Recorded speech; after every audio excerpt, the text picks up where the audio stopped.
Good morning, students. Today we are going to discuss the next topic, that is gastrulation. In our earlier classes, we have already seen that how blastula formation has taken place. Means we reached up to this stage. The outermost cells, the trophoblast, are formed like this way.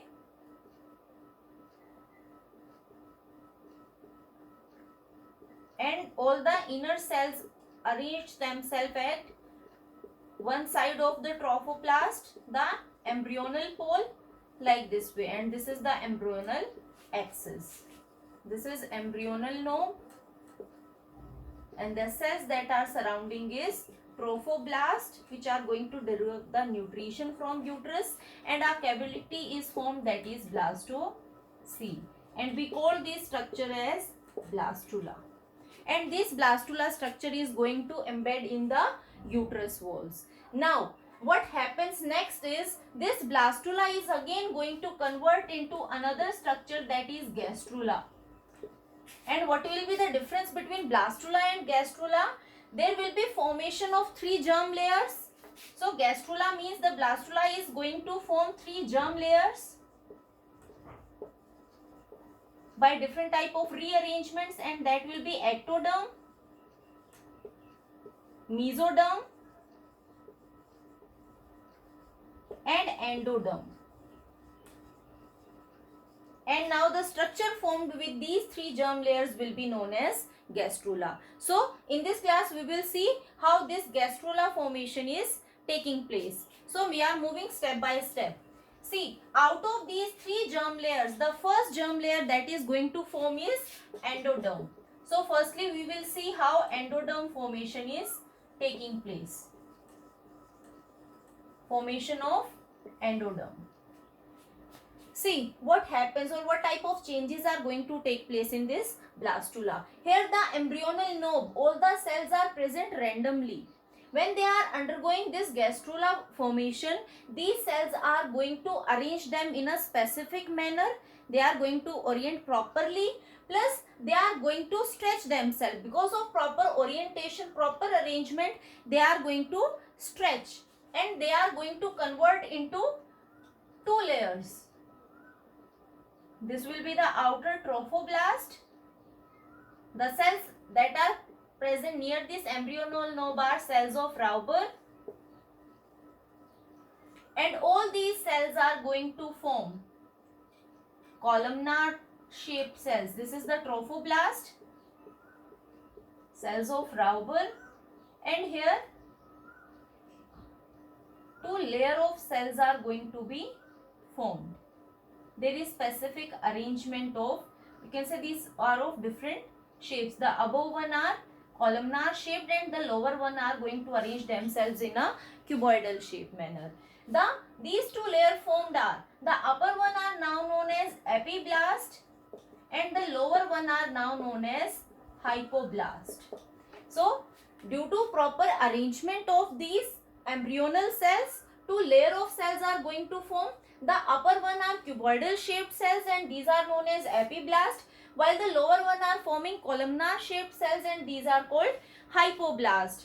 Now because these cells are arranging themselves and they are continuously stretching themselves, because of this stretching manner, these Rauber cells, they are going to degenerate. So they start degenerating. There will be degeneration of Rauber cells.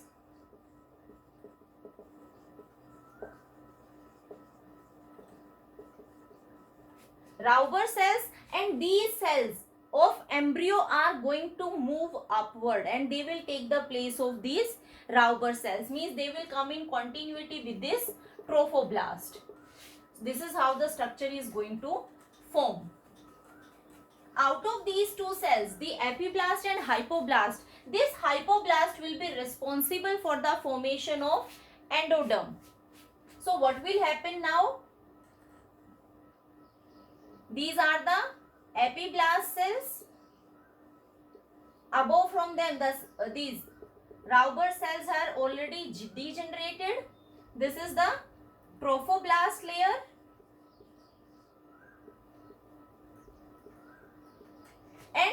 Now this epiblast, the hypoblast was present, and this hypoblast is now going to delaminate, means it will disconnect from this epiblast layer and it will present like this way. There is a disconnection between hypoblast and epiblast, and it will start dividing and start surrounding this trophoblast.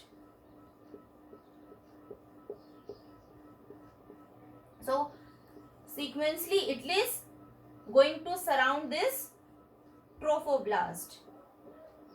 Some portion of this hypoblast, or you can say endoderm, the newly formed endoderm is in continuity with the trophoblast. It is in touch with the trophoblast, and from this end it is completely free. So this end, now this newly formed cell is known as endoderm, which has basically derived from the hypoblast of the embryo. This upper portion of the endoderm is going to form the primitive gut. Primitive gut means it is going to form the alimentary canal. And these lower cells that are in continuity with the trophoblast, they are going to form the yolk sac. Yolk sac is basically the structure that is going to store the yolk, but in human being, because the mother is continuously providing nourishment to the embryo, developing embryo, so yolk is not present but fluid is filled in this sac. So this is a reduced structure, and some amount of fluid is present in this yolk sac. So this is how the first layer is going to form. Here one more thing is taking place. Because of the continuous stretching of these epiblast cells, these are moving downward and they are going to form a embryonal disc. How this is taking place? Again, the trophoblast is going to grow continuously and the cells cover the place of Rauber cells. A embryonal disc is going to form, and on these embryonal discs that epiblast are going to arrange themselves. This is how the epiblast are going to arrange themselves, and this is the new layer that has formed, that is the ectoderm, and this ectoderm is going to surround the trophoblast from the inner side. Here the trophoblast is present. This is how the structure is present. This structure now formed is embryonal disc. Because of the flattened structure formed by the epiblast, there is a small cavity formed over here. This cavity is formed, and now this cavity is known as amniotic cavity. If you can see, the upper part of the amniotic cavity is supported by trophoblast, and the lower part of the amniotic cavity is supported by epiblast. These are the epiblast cells, plus the trophoblast is going to secrete some cells that are lining the amniotic cavity, and these cells are known as amniogenic cells. These amniogenic cells are derived from the trophoblast. Now this amniotic cavity will continuously increase as the embryo is getting increased, and it is going to surround the complete embryo later on. So this is how the first layer, that is endoderm, is formed.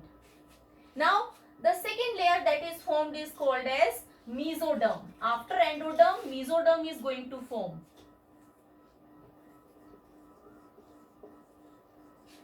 Mesoderm. See, I am drawing this structure separately.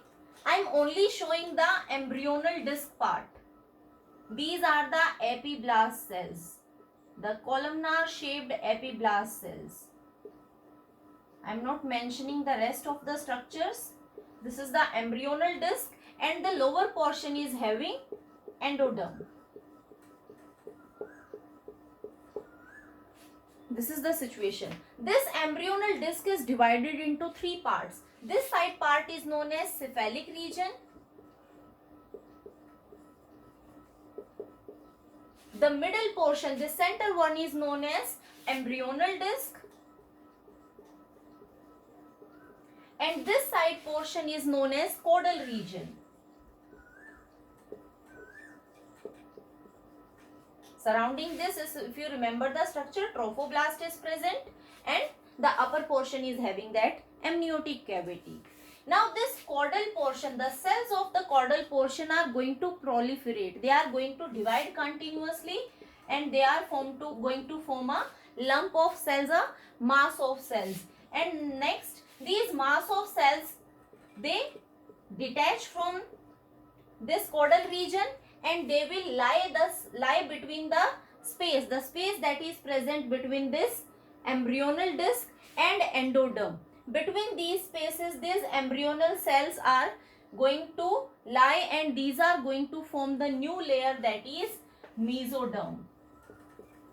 So mesoderm will be formed between this embryonal disc and endoderm. Wherever the mesoderm has, these cells will migrate, they will start forming the mesoderm. This is how the mesoderm is forming. Later on we will see this mesoderm is responsible for the separation of amniotic cavity and yolk sac from trophoblast. Both these structures will be separated from the trophoblast because of this mesoderm. So remember, the mesoderm is going to form from this caudal region and the cells are going to lie between this and embryonal disc and endoderm. This is the endodermal cells. And they will form a layer in between them, that will be the mesoderm layer. Now the last layer that is formed is known as ectoderm.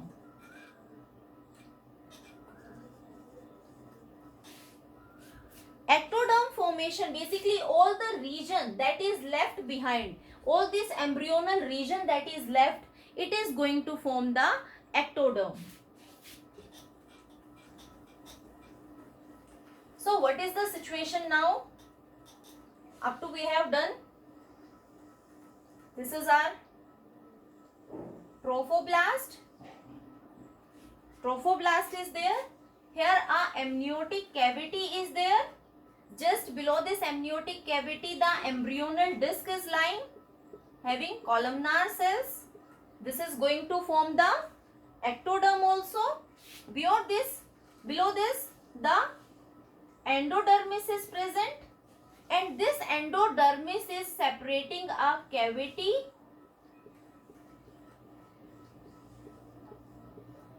I told you the endodermis is going to form the yolk sac. So it is going to form a cavity that is known as primary yolk sac. So let's label out these structures. This will be the trophoblast. Here the amniogenic cells are present.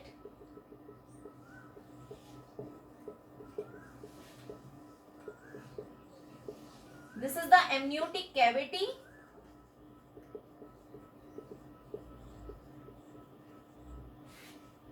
Embryonal disc, and this embryonal disc is giving rise to ectoderm. This will completely form the ectoderm. This is the endoderm. Inside this endoderm, this sac is primary yolk sac, and this whole region, the space between this endoderm and trophoblast, this whole region is known as extraembryonic mesoderm. This is known as extraembryonic mesoderm because it is not giving rise to the structures of embryo. That's why we are calling it as extraembryonic mesoderm. Now, this extraembryonic mesoderm splits up, divide into two new layers, and because of the division of this mesoderm, a extra embryonic coelom is going to form. So this is the simple structure that is taking place. Now what differences are taking place because of the splitting of this extra embryonic mesoderm? What is happening? I am removing the labeling.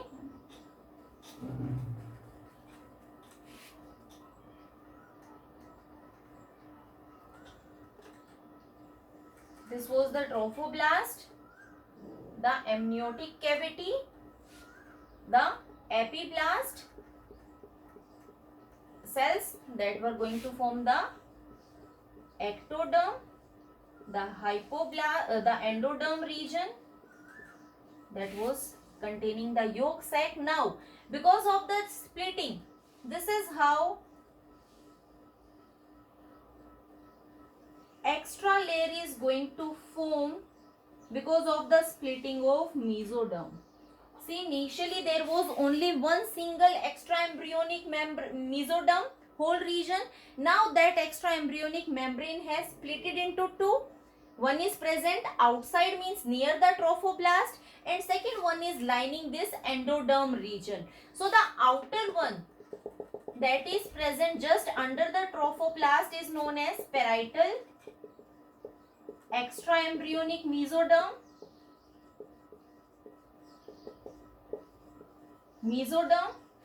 And the inner one that is present over here,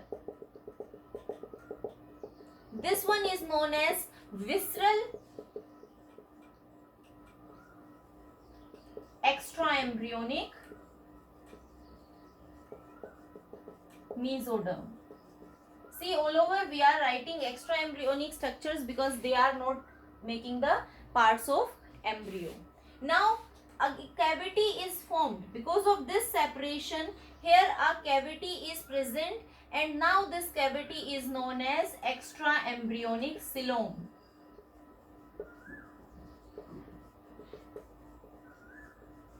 So this is how, because of the splitting of this mesoderm, a extra embryonic coelom has formed. Now this primary yolk sac is now surrounded. Earlier it was only surrounded by this endoderm. Now it is surrounded by endoderm as well as mesoderm, and now it is known as secondary yolk sac. The size is also reduced. Secondary yolk sac. This cavity, it has points joined with this trophoblast still. This cavity will continuously grow, and this is going to surround the complete embryo. And later on, when all these three layers are formed, these layers are going to form specific organs, and the process of formation of specific organs by these three germ layers will be known as organogenesis, which we are going to discuss in our next classes.